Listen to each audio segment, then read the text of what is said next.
Hello बच्चों, let's read the question. Two long current carrying thin wires both with current I are held by insulating thread of length capital N and are in equilibrium as shown in the figure, with threads making an angle theta with the vertical.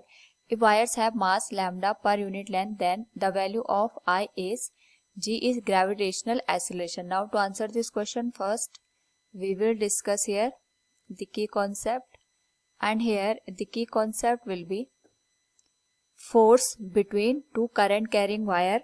Now यहाँ पे अगर हम बात करें कि suppose हमारे पास दो current carrying wire दे रखी है, एक में करंट फ्लो कर रही है I1, दूसरे में करंट फ्लो कर रही है I2. इनके बीच की डिस्टेंस R के बराबर है, तो दोनों का जो यहाँ पे मैग्नेटिक फील्ड प्रोड्यूस होगा ड्यू टू द करंट, उसकी वजह से फोर्स लगेगा.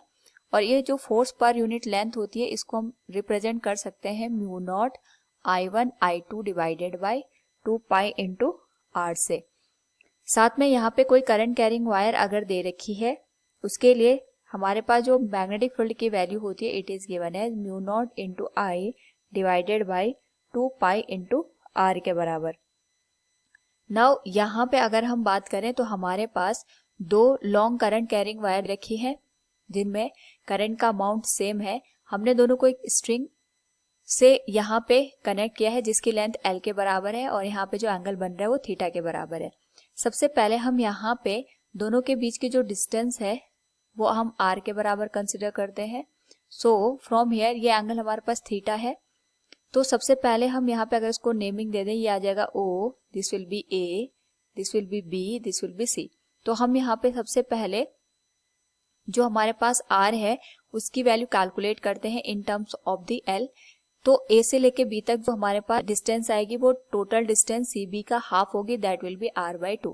तो यहाँ से सबसे पहले अगर हम साइन थीटा कैलकुलेट करें, that will be perpendicular R by 2 divided by hypotenuse, it will be L. So we can say R की जो वैल्यू आएगी that will be 2l sine theta. This will be equation number first. Now यहाँ पे क्योंकि हमारे पास दो current carrying wire दे रखी है, दोनों की वजह से यहाँ पे फोर्स लगेगा. दोनों में यहाँ पे करंट की डायरेक्शन सेम है जिस वजह से यहाँ पे दोनों में रिपल्सिव फोर्स लगेगा. तो अगर हम यहाँ पे इसके लिए फ्री बॉडी डायग्राम ड्रॉ करें किसी भी एक वायर के लिए, यहाँ पे सपोज हम सी के लिए फ्री बॉडी डायग्राम ड्रॉ करते हैं, तो यहाँ पे रिपल्सिव फोर्स लगेगा FB, यहाँ पे डाउनवर्ड डायरेक्शन में फोर्स लगेगा mg, और इसके साथ हमने स्ट्रिंग को इस तरीके से कनेक्ट किया है. तो यहाँ पे अगर हम इस पे लगने वाले टेंशन फोर्स को कैलकुलेट करें तो ये एंगल थीटा है, तो हमारे पास यहाँ पे जो एंगल बनेगा वो भी थीटा हो जाएगा. सो it will B T cos theta और ये कंपोनेंट बन जाएगा टी साइन थीटा के बराबर. पूरा सिस्टम इक्विलिब्रियम की कंडीशन में है.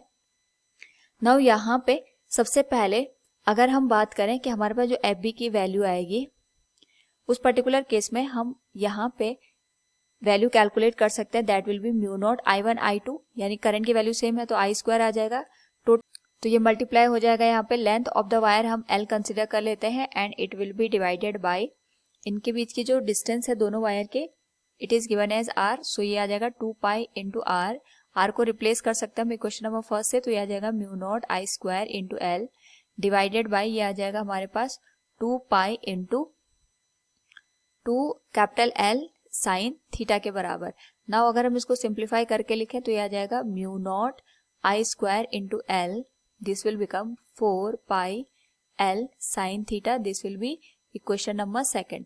Now यहाँ पे अगर हम ऑब्जर्व करें तो हमारे पास पूरा सिस्टम इक्विलिब्रियम की कंडीशन में है, जिस वजह से हमारे पास जो t cos थीटा की वैल्यू होगी that will be given as mg, और यहाँ पे इक्वेशन नंबर थर्ड हो जाएगी. इसी तरीके से हमारे पास यहाँ पे जो t sin थीटा होगा इसकी जो वैल्यू होगी ये fb के बराबर होगी, that will be equation number 4. दोनों को अगर हम डिवाइड करें यानी इक्वेशन नंबर 4 को डिवाइड कर दें इक्वेशन नंबर 3 से, तो ये आ जाएगा टी साइन थीटा थीटा. तो यहाँ पे टी से टी कैंसिल हो जाएगा और हमारे पास जो टर्म बचेंगे that will be F B divided by M G. तो यहाँ पे sine theta by cos theta हम लिख सकते हैं टेन थीटा के बराबर. So it will be given as F B divided by M G. F B हमारे पास हमने कैलकुलेट किया था, that was mu nought into I square into L divided by 4 into pi into L sin theta and it will be multiplied with mg.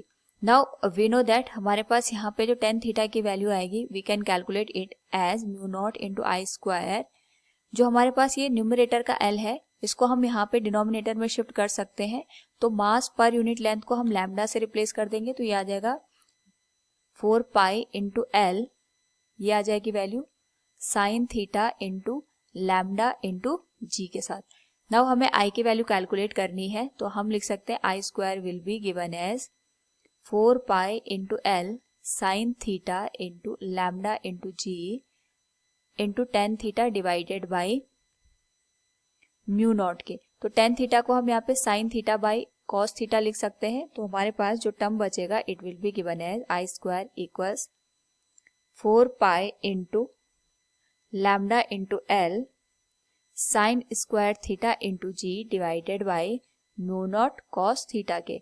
तो I को हम लिख सकते हैं square root of this whole term.